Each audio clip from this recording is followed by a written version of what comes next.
Hello guys, magandang araw sa inyo. So nandito ulit ako sa Bike Imus Cavite. So for this video naman po, bibigyan ko na kayo ng initial review. Initial review dito sa binigay sa akin na Vittoria Terreno Zero na gravel tire, no.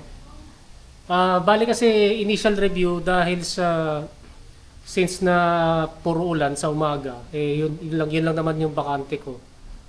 Hindi ako masyadong nakapag-ensayo. So hindi ko masasagot yung pagka fast rolling. Kung gaano ka fast rolling itong gulong na to dahil sa yun nga hindi kasi ako binibigyan ng good weather condition eh. Pero na-ride ko na to pang bike to work. Yung mga regular rides, no, bike to work.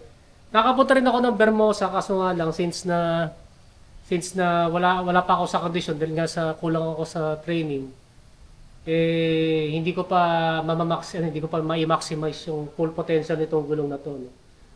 Katulad kaninang umaga kasi kanina umaga umaraw. Actually mga 5 o'clock basa pa yung kalsada eh. Medyo nakisama lang nung nandun ako sa Bermosa. Pero kasi for the past 2 weeks, siguro mga 1 hanggang 2 beses lang akong nakapunta ng Bermosa. Yan. The rest, hindi na ako makapunta doon dahil kasi ulan lagi sa umaga.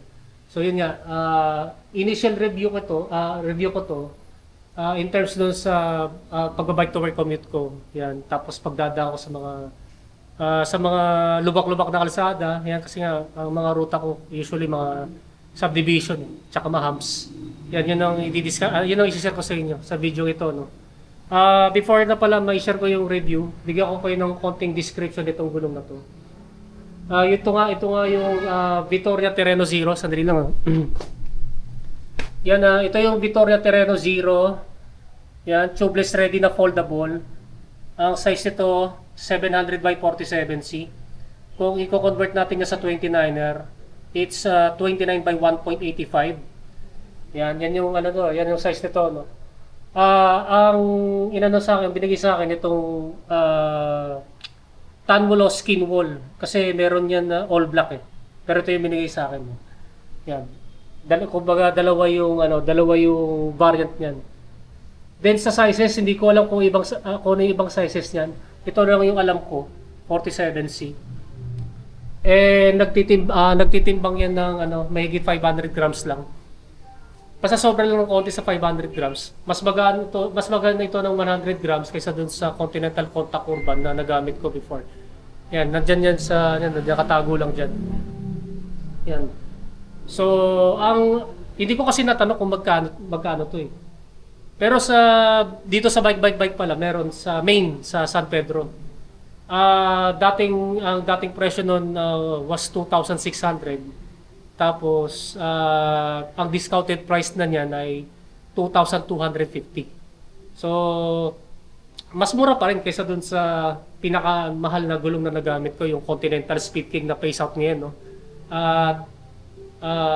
Ang pumalit doon ay yung Continental Terra Hardpack kapag katanda ko, no? Yung Continental Terra Hardpack, yun yung parang kalaban nito. Yan yung kalaban niyan kasi halos parehas lang sila ng itsura eh. Ang pagkakaiba lang, yung kasing Continental Terra Hardpack, may katulad ng Speed King, may knob sa gilid. Semi-slick. Yan, semi-slick tar yun eh. Actually, mas lumaki pa yung knobs nun sa gilid kaysa dun sa Continental Speed King. Ito naman, makikita niyo dito yung grooves dito na hexagon yung shape, no? Yan. Essentially wala itong knobs. Ang meron lang yung mga grooves. Yan, yung grooves na hexagonal shape. Tapos dito, makinis na makinis yan. So, bagay na bagay ito sa paved roads, no? Yan. Pwede rin sa gravel, lalo sa bankingan, dahil dito sa yan yung mga grooves nito, no, na hexagonal shape. Yan. So yan yung description dito sa Vittoria Terreno na to, no, na ginagamit ko ngayon. Yan. And ang ma-share ko lang, isa pa, yung maximum tire pressure nito 65 PSI. Actually, akala ko katulad doon sa Continental contact urban na 73 kasi 73 yung contact urban nito 65. Pero kahit na pindutin pisilin ko, matigas pa rin naman. Matigas pa rin naman. Parang ano rin, parang sitigas na rin ng contact urban. Yan yung feel, no? Then ang maganda dito sa gravel tire na to, kahit na nasa highest recommended tire pressure. Pag dumadaan kasi ako sa yung sementong parang litaw na yung mga graba. Tsaka yung medyo malubak-lubak. Kahit na kahit na naka 65 PSI na to. Bawas yung bawas yung yung nararamdaman ko na tagtag. Yun, hindi katulad sa contact urban kapag naka 73 PSI talaga matagtag, ramdam na ramdam. Ramdam na ramdam ko yung tagtag. Ito hindi, mas comfortable to. Mas comfortable to i-ride. Yan, kaysa dun sa Continental contact urban. Yun yung na-experience ko dito. No? Then, ano pa yung na-ride ko na to sa basa. Kasi nga, puro ulan, di ba? Nabutan ako ng ulan. Okay naman, makapit naman to. Makapit naman to sa sa rainy days sa mga basang kalsada. Okay naman yan. Then, ano pa yung isang meron pa ba akong ibang baka meron ako nakalimutan. Basta ang pinaka-main plus dito, yung comfort. Kasi nga, kahit na mataas yung tire pressure, ano pa rin, magaling mag-absorb ng mga bumps. Itong gulong, yung gulong na yan.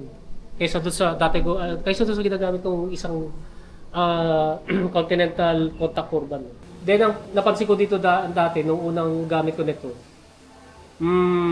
nung unang inflate ko ng 65 PSI, nung ginamit ko yung digital caliper, short sa 47C, siguro mga 45 o 44C. Pero nung mga ilang araw na naka 65 PSI, yun na nasa 700 by 47C na. So nag-expand din yan. Pero nag-expand yan doon sa sakto. Hindi katulad sa Continental o contact urban na nagmula sa sakto, sumobra ng konti. Naging na yan kasi, naging 48 to 49C kasi yung contact urban. Yan. Then sa price comparison, syempre mas mas mahal to. Kasi nga sa bike Kimos 2,250. Yung Continental contact urban ay mga around 1,800 sa online sa Lazada o Shopee. Pero kung sa mga gusto talaga ay gravel riding. Yan, gravel riding na may kasamang tape. Ito yung bagay na bagay sa inyo kasi nga very very comfortable to na gamitin. Hindi nakakalaspag sa katawan dahil less tagtag kapag dinaan mo sa mga malubak na kalsada, kahit na naka maximum tire pressure na. And since na mahigit 1 week ko na nagamit to, never pa ako nagkaroon ng tire puncture. Wala pa akong tire puncture dito sa gulong na to, sa mga gulong na to, no. So maganda maganda rin yung puncture resistance ito kasi doon sa speed king ko dati, ilang araw na rides ko lang puncture na, kailangan pang lagyan ng tire liner. Dito so far, wala itong tire liner na. Walang tire liner itong dalawang gulong na yan, no. Wala pa rin akong tire puncture na experience. Yan dito sa gulong na to. So okay na okay to, no. Sa mga sumasali ng gravel race, depende siguro kung anong klaseng gravel terrain ng dadaanan nyo. Kung siguro hindi masyadong grabe, ito yung perfect. Yan, na gamitin. O kaya sa mga nagbabike to work na maraming lubak na dinadaanan. So hanggang dito na lang guys, no. Yun nga, sabi ko kanina, initial review ko pa lang ito, no. Hindi ko pa natetested to sa talagang kung ano yung paano yung fast rolling nito dahil nga sa puro ulan, bihira lang ako makapag-drive. Therefore, ngayon mababa ang fitness level. Yun na lang hintayin natin, no. Sana makisama yung panahon na. So, kung meron pa kayo tanong na hindi ko na-mention, i-comment na lang ninyo sa comment section down below. Yan guys, maraming salamat sa inyong panonood and don't forget to subscribe yung aking YouTube channel. Pakiclick na lang yung notification button para matotally notify kayo. Yan guys, maraming salamat sa inyo and rise po sa inyo.